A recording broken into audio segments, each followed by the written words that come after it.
Hello, folks. I am back, and I know you haven't seen me for a while, but it's because I've been very, very busy at the gun slash range that I work at, and it has been really crazy these last 3 weeks because right after the riot situation, people have been really buying firearms through the roof. I live in the state of Pennsylvania, and there were so many gun sales that the background checks could not probably catch up. What was going on is you had so many people trying to purchase firearms that background investigations, or what we might call the InstaCheck system, was so backed up. Normally, it would take 5 or 15 minutes to run a person, and then they come back and they'll be able to pick up, leave with their firearm. But unfortunately, there have been situations where it has been backed up for 5 hours. Yes, literally, a guy waited for his background to come back for 5 hours, and I was happy that he did, because if he was denied, that would have been an ugly situation. One of the things that we need to be concerned about when it comes to new shooters, especially on the range. I work as a range officer with another person, is how they are shooting, and just to demonstrate on this firearm, basically the shooter, it was a lady that was on the range, and she was lining up her front sight wrong. She basically didn't line her front sight with her back sight. She actually had the firearm tilted too far up, so it was basically the shots were hitting the ceiling. And that's something, if you see that on the range with somebody at the range, please try to assist them, because they can be a danger to you, someone else, and or even worse, themselves. So that is one of the things that I've seen, people hitting the ceiling at the range. One of the other things that I want to talk about is the Mossberg Shockwave. A lot of you guys have not seen this before in my collection, but I purchased a Mossberg 590 Shockwave a little while back, and one of the things that people need to understand when using this is that when they fire this particular firearm, they have to change the aim point. Um, for example, I'm gonna pull up a demonstration target that I already shot. If you're using the Mossberg Shockwave, if you want to aim roughly about here, you really have to aim a little lower, because the way the recoil is, it will change your shot from, if you're actually aiming here, thinking that you were normally doing it from here, looking down the sight, your shot's going to come up here. So you really want to aim lower just to get the shot here. And that's all because of how the recoil and the design of this firearm. I've seen people trying to do headshots, and they're actually hitting the top of the pulleys at the range. So that is one of the big things that you have to really be concerned with when you're using the Shockwave. And the Shockwave was a very big seller because people wanted shotguns, because people wanted it for home defense. Now, you guys can debate that between yourselves, whether a shotgun is a good self home defense firearm or not. I'll let you do that. A couple things that are no-nos that are very important when you're using this firearm.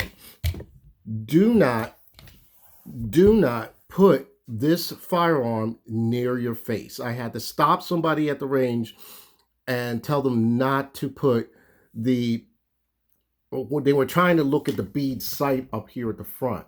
So I had to stop them, because what happens is, because you have this bird's head grip right here, you cannot put this towards your like you were aiming with a regular shotgun with a stock on it, because if you do that, you're going to, the way it recoils back, you will hit yourself in the face right in this area. So a lot of people are using their cheek weld right in this area, which is a no-no. And it is mentioned in Mossberg's uh, manual that you should not do that. Matter of fact, Mossberg rather you hip fire this firearm. And even with hip firing the firearm, you have to be careful where you're pointing that firearm, because you can, a lot of people will hit the ledge of the range where you stand up at the range where it bars you from going any further on the range.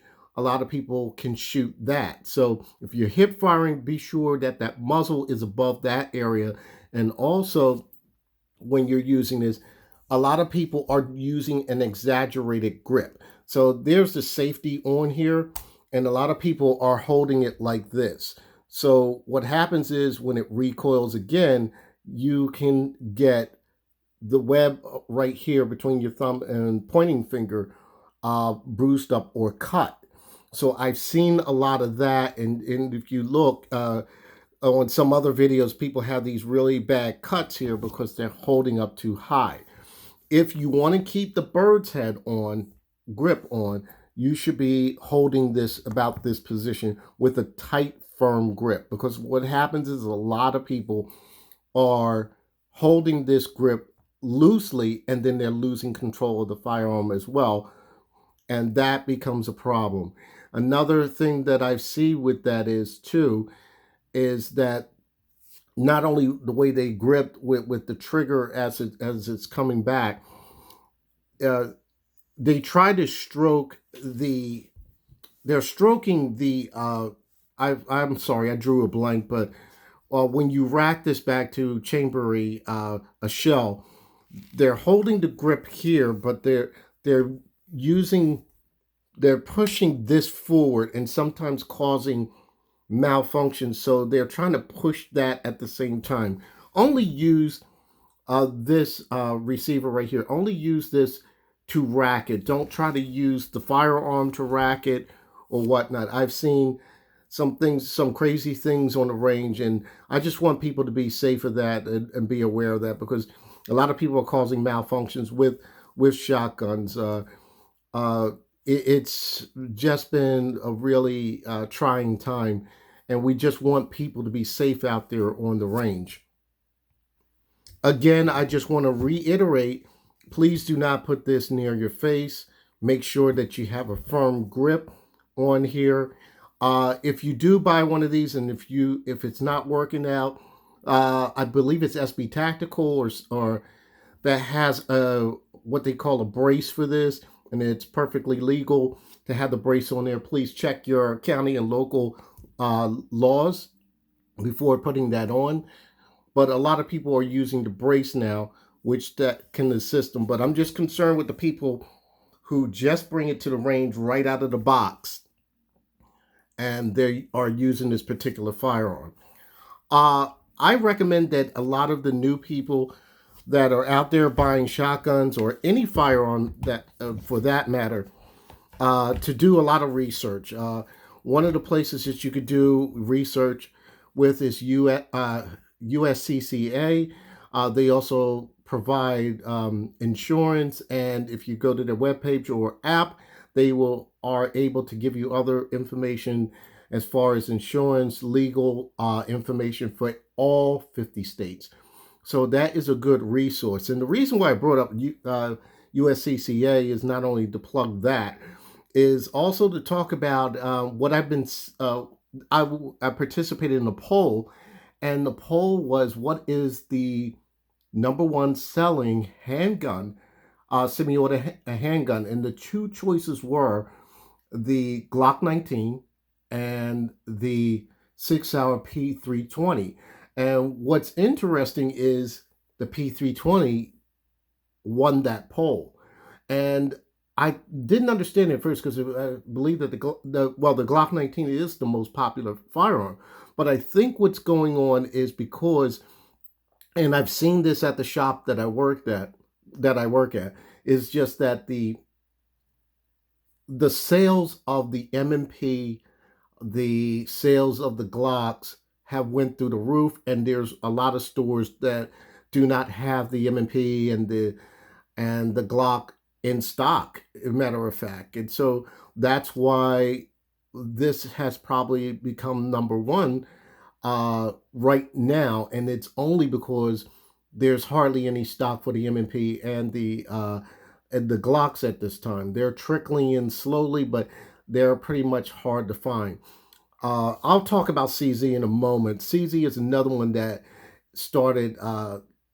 Their sales went very fast because when it came to it before, when the first pandemic was going on, you had your top four, and your top four was CZ, Smith and Wesson with the M&P, of course, Sig with the P3 320, and also what's a big seller that I see at my range a lot is the P365, the XL and the regular versions. So I've even in my range that I work at, I've been seeing the Sig P320s and the 365s right there on the range. Uh, so it is really it's all because of the how the sales were going. Another thing about the P320 is uh, their sales were going a little bit crazy too. A lot of times, if you bought the, I believe it's the M17 or and the M18, normally it comes with three magazines. I think right now, if you purchase it, they give, I don't know what the amount of magazines they give you. I think they give you two, but you have to send in a voucher to get that third magazine. So one guy couldn't. I was talking to a guy the other day. He said he couldn't find a P320. So what he did, as you see, this is one of my so-called Frankenstein bills. Um, what the guy did was he purchased all these components separate: the barrel, the slide, the grip module. He did all that separately, and of course the trigger module. Now he had it shipped to his FFL. Reason being because the trigger module is the firearm. So he had all those components sent to an FFL, created his own firearm. Did he save any money? No, he didn't save any money. But he got what he wanted when there was actually a shortage, which was very interesting. So with all that said, I just if you're on the range and you see anything going on, kind of estranging, you could tell the person is a new person. Go over there and help that person because you don't want them to be a danger to anybody else and uh, or themselves. So I've been, like I said, I've been seeing a lot on the range, and this pandemic is really, and also with the riot situation, it has been scary times to say the least. Also, I am predicting there's going to be two more panic buying situations. One is going to be the verdict of those, because of the situation in Minnesota with the verdicts that's going to happen. I predict there's going to be a panic buying surge then, and also November when it comes to the election. I predict that's going to happen as well. But in the meantime, I want everybody to stay safe, and if you see anybody on the range, try to help them out as best as you can. Hopefully, I'll get on Three Guys Gun Chat tonight, but I'm working, so hopefully I can get back on there. So if you don't know who they are, just go to sign up on Big Johnson Guns and Gear and KS Gun Guy and 1776 Robust. And this is good for the new people that are out there shooting. You can ask questions on to them live, and it's tonight, which is Wednesday, Eastern Standard Time, whatever your time zone uh, allows. Make sure that you subscribe to all three, and you could talk to. It's all about gun chatting and whatnot, and maybe you can ask them a question. They will be willing to help you. So other than that, folks, happy shooting, stay safe, hashtag 2A.